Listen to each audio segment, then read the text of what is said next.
पुण्यातील गुन्हेगारीने उच्चांक मोडलेला पाहायला मिळतोय। गेल्या काही वर्षांमध्ये पुण्यात गुन्हेगारांच्या तब्बल 11 टोळ्या सक्रिय असल्याची माहिती समोर आली होती आणि या 11 पैकी आत्ताच्या काही भागामध्ये काही दिवसांमध्ये जर आपण पाहिलं तर 8 टोळ्या या सक्रिय असलेल्या दिसून आल्या। त्यामुळेच आता या 8ही टोळ्यांना नेस्तनाबूत करण्यासाठी आणि या संपूर्ण गुन्हेगारीतून पुणेकरांना वाचवण्यासाठी पुणे पोलीस ऍक्शन मोडवर आलेले पाहायला मिळतात। या 11 टोळ्यांपैकी सगळ्यात महत्त्वाची टोळी असलेली आंदेकर टोळी, या टोळीला नेस्तनाबूत करण्याचे प्रयत्न हे पुणे पोलिसांनी आणि महानगरपालिकेने आधीपासूनच केलेले आहेत। या सगळ्या विषयी आपल्याला ठाऊक आहे। त्याचबरोबर आता निलेश घायवळ गँगचा म्होरक्या असलेला निलेश घायवळ आणि त्याच्या टोळीला सुद्धा उद्ध्वस्त करण्यासाठी त्याचे सुद्धा पाळमुळं शोधत हे पुणे पोलीस काम करत असलेले पाहायला मिळतात। आणि आता आंदेकर घायवळ नंतर आणखी एक गँगस्टर पुणे पोलिसांच्या रडारवर आलाय। आणखी एका टोळीचा प्रमुख असलेल्या एका कुख्यात गुन्हेगारावर पुणे पोलिसांनी कारवाईचा बडगा उगारलाय। याचं नाव आहे रिजवान उर्फ टिपू पठाण। याच टिपू पठाणवर गेल्या काही दिवसांपासून पुणे महानगरपालिकेची आणि पुणे पोलिसांची कारवाई सुरू असलेली पाहायला मिळते। ही कारवाई नेमकी कोणत्या प्रकारची आहे आणि त्याच्यावरती नेमके कोणकोणते आरोप करण्यात आलेत पाहूया। नमस्कार, मी समृद्धी आणि तुम्ही पाहताय टॉप न्यूज मराठी।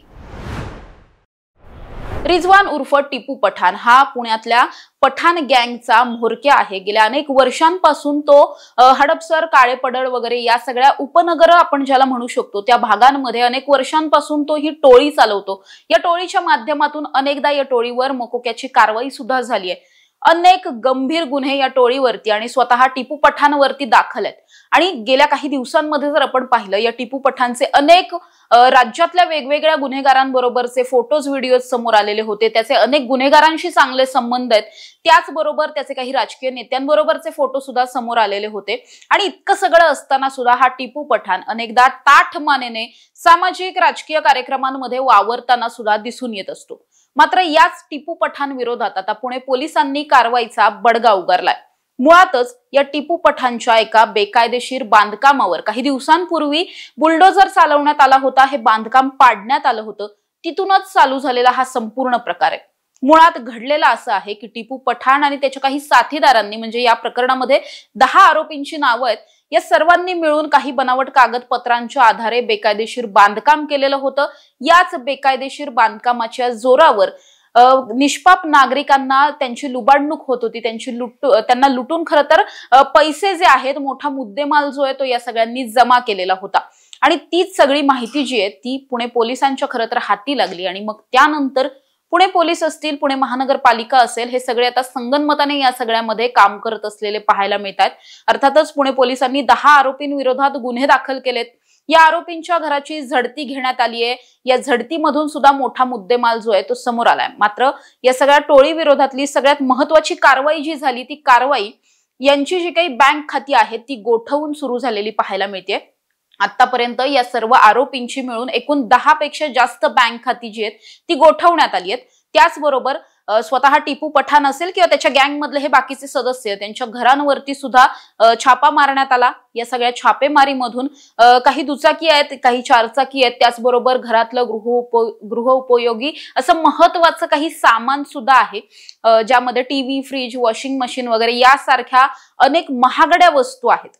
जेव्हा या सगळ्या वस्तू कशा खरेदी केल्या हे पाहण्यासाठी त्याची पर्चेसिंग बिलं मागण्यात आली। ही बिलं मात्र या आरोपींकडे नाहीत किंवा त्यांच्या घरातल्या कुणाकडेही नाहीयेत। त्याचबरोबर जेव्हा ही झडती घेण्यात आली, या झडतीमध्ये 2 साठे खतं सुद्धा आढळून आली आहेत। त्याचबरोबर अनधिकृत बेकायदेशीर बांधकाम ज्या बळावरती झालेलं होतं त्या संदर्भातले काही बनावट कागदपत्र वगैरे सुद्धा पोलिसांच्या हाती लागली। आणि त्यानंतरच काळेपडळ पोलिसांनी ही सगळी कारवाई केलेली पाहायला मिळते। मुळात हा टिपू पठाण ज्या ठिकाणी बसून हे सगळं त्याचं साम्राज्य काम करत होतं, जिथे बसून तो हे सगळं चालवत होता, ते त्याचं जे ऑफिस होतं, कार्यालय होतं, त्याच्यावरती गेल्या काही दिवसांपूर्वीच पोलिसांनी कारवाई केलेली होती। हे संपूर्ण ऑफिस पाडण्यात आलेलं होतं कारण मुळातच बेकायदेशीर हे सगळं बांधकाम होतं। त्याचबरोबर अजूनही ही कारवाई सुरू असलेली पाहायला मिळते। या प्रकरणामध्ये आणखीन ज्या आरोपींची नावं समोर येतील त्यांची सुद्धा बँक खाती अशाच पद्धतीने गोठवली जातील। त्यांच्यावरही अटकेची कारवाई असेल किंवा इतर सर्व पद्धतीची जी काही कारवाई करणं कायद्याच्या दृष्टिकोनातून अपेक्षित आहे, अशा पद्धतीची कारवाई सुद्धा पोलीस करताना पाहायला मिळणार आहे। त्यामुळे आता अंधेकर टोळी नंतर घायवळ टोळीच्या नंतर आता या पठाण टोळीच्या मागे सुद्धा पोलीस हात धुवून लागलेत आणि ही टोळी नेस्तनाबूत करण्यासाठीचे सुद्धा प्रयत्न चालू झालेत। त्यामुळे गेल्या अनेक वर्षांपासून वाढलेली पुणे शहरातली गुन्हेगारी कमी करण्यासाठी पुणे पोलीस या टोळ्यांच्या माध्यमातून आता जी काही कारवाई करतायत, या कारवाईला खरंच यश येतं का आणि याच टिपू पठाण गँगवरती सुरू असलेल्या कारवाईमध्ये पुढे नेमकं काय होतं हे सगळंच पाहणं महत्त्वाचं असणार आहे। तुर्तास इथेच थांबूया। तुम्ही पाहत रहा टॉप न्यूज मराठी, आपला महाराष्ट्र, आपली बातमी।